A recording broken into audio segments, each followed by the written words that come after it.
Preparem-se para o nosso guia de hoje, porque temos pela frente uma autêntica masterclass passo a passo para elevar a carne de porco a um patamar completamente novo. Vamos esquecer o básico e usar a ciência, a química e técnicas a sério para desvendar todos os segredos desta proteína super versátil. Vai ser uma viagem incrível pelo mundo do sabor. E a grande questão que nos traz aqui é exatamente esta: como é que transformamos uma carne simples numa peça de alta gastronomia? Pois bem, atingir a perfeição não é de todo uma questão de sorte. Na verdade, a magia acontece quando percebemos a química escondida por trás da gordura, da acidez e da temperatura.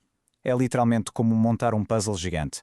E para chegarmos a esse nível de excelência, o nosso roteiro é super simples. 1. Escolher o corte ideal. 2. O segredo dos temperos.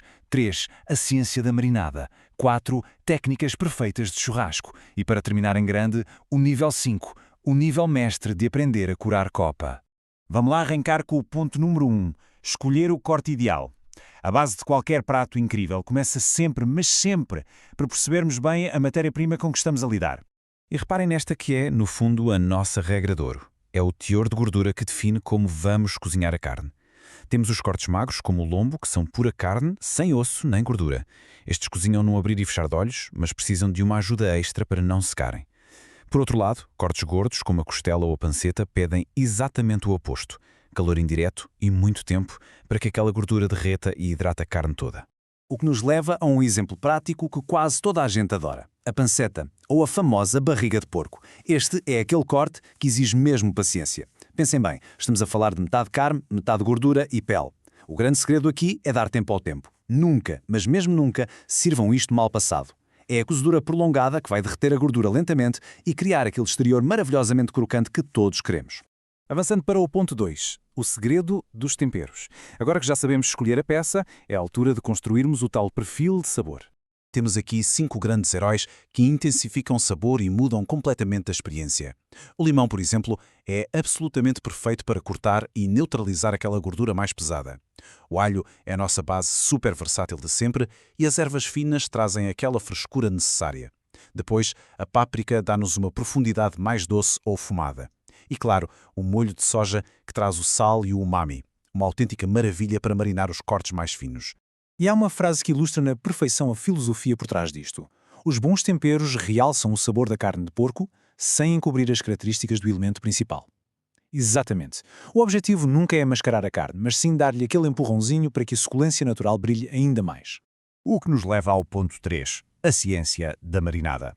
É aqui que a química entra na nossa cozinha de forma intencional para quebrar as fibras e injetar sabor bem lá no fundo da peça. Imaginem isto como a trindade científica de uma marinada à prova de bala. Cada elemento faz a sua magia. Os ácidos, como o limão ou o vinagre, não dão só sabor. Eles destroem literalmente as fibras musculares mais duras. O sal, por sua vez, agarra a umidade para garantir que os sucos não fogem. E os doces, como o mel, têm a missão essencial de caramelizar o exterior assim que tocam no calor. Fascinante, não é? Mas muita atenção, porque o tempo aqui pode ser tramado. Meia hora a 1 hora dá apenas um sabor rápido por fora. 4 a 6 horas é o tempo ideal para uma infusão perfeita, digamos, num lombo. Mas cuidado com aquelas infusões super profundas, de 8 a 24 horas. Se a vossa marinada for muito ácida, esquecer a carne lá dentro pode, na verdade, endurecer as fibras e estragar o trabalho todo. Ok, e antes de irmos para as brasas, há aqui um passo prático que imensa gente falha redondamente. Sequem sempre a carne com papel absorvente antes de a grelhar. A sério, é crucial. Se a carne for cheia de umidade para a grelha, vai criar vapor. E adivinhem, o vapor é o inimigo número 1 daquela crosta dourada e caramelizada que tanto procuramos. Passamos então ao ponto 4. Técnicas perfeitas de churrasco. Vamos agarrar nesta preparação toda e levá-la finalmente para o calor a sério. A grande chave aqui é gerir o fogo, por isso fixem estas regras de ouro. Primeiro, grelha a uns bons 25 a 30 cm de distância das brasas. Segundo, selar a carne num lume muito forte logo de início para trancar os sucos todos lá dentro. E terceiro, paciência. Aguardem que se forme uma crosta natural antes de virar a carne. Resistam à tentação de andar sempre a mexer. A própria crosta vai descolar-se da grelha quando estiver pronta. E o segredo final desta fase, eu sei que a fome aperta depois de tirar a carne do lume, mas deixem a peça descansar antes de a cortar. Se cortarem logo a ferver, é o desastre total. Com calor extremo, os sucos lá dentro andam a 1000 a hora. Ao deixarem a carne repousar um pouco, a umidade vai redistribuir-se e, acreditem, as fatias vão ficar incrivelmente mais suculentas. Chegamos então ao ponto 5. Nível mestre. Curar copa.